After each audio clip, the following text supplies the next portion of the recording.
Hello friends नमस्कार जय जगन्नाथ। मु आज नहीं आसी आपण मानक पई एक न्यू रेसिपी चटपटा उपरे मु आंबुल रायता नहीं आसी बिना पियाज रसुण रे एई टाइप रो चलंतु करिबा प्रस्तुति जोटा कि मंदिर परिका टेस्ट आसीबो। तो प्रथमे आमर आंबुल रायता पई आमर प्रथमे आंबुल को आमे भलो भाबरे गरम पानी रे भिजेई नबा। देखंतु एई टाइप रो भिजेई नेला परे तापरे आंबुल पई आमर मसला दरकार। तो मसला रे चलंतु आमे नेइची मुठी बड़ 3-4 चम्मच सोरिष नेइची, तापरे जीरा नेइची 2 चम्मच, सुखिला लंका नेइची 4-5टा, तापरे एठी नडिया कोरा नहीं ताकू भलो भाबरे बे ग्राइंड करी नै आसिली। ताकू एबे साइड करी नेली। एबे चलंतु कड़ाई रे मु तेल फर्स्ट गरम करी नेली। तापरे आमे बाटी रखिथिबा माने ग्राइंडिंग करी नैथिबा मसला तक एठी मु ऐड कली। देखंतु ए जो बेसरटी ऐड कला परे ताकू भलो भाबरे बे पुणी थरे कसिबा को लागली। देखंतु ए टाइप रे आपण माने कसिबे, बेसी आपण माने कसिबेनी।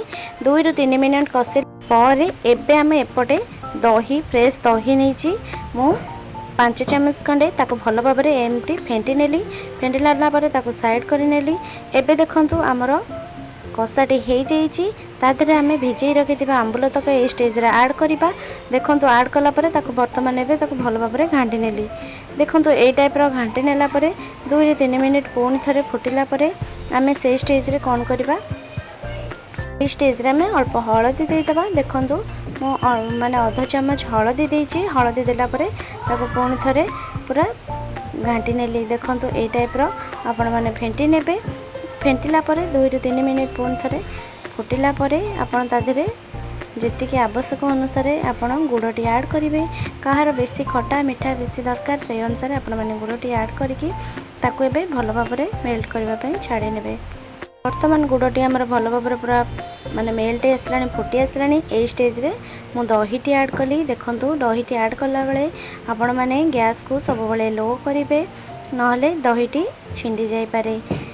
देखंतु एठी दहीटी ऐड कला परे ताको भलो भाबरे पुणी थरे घांटी नेली।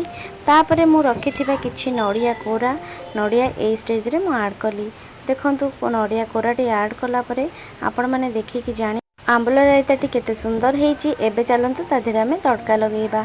तड़का पई मु एठी देखंतु अल्प माने 2-3 चम्मच नेई गली रिफाइन तेल, तादिरे पंच फुटण देई 3टी सुखिला लंका देई आउ गोटे आधा चम्मच हेंगु दे ताकू भलो भाबरे फुटई नेली।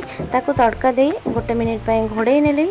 देखिकी जानि पारुथिबे ए आंबुल रायताटा केते सुंदर हेची आ टेस्ट भी यार बहुत बढ़िया, तार फ्लेवर भी बहुत भलो आसुची। तो ए टाइप रो आपण माने निश्चित ट्राई करंतु। आशा करूची मो वीडियोटी आपण माने को भलो लागिथिबो।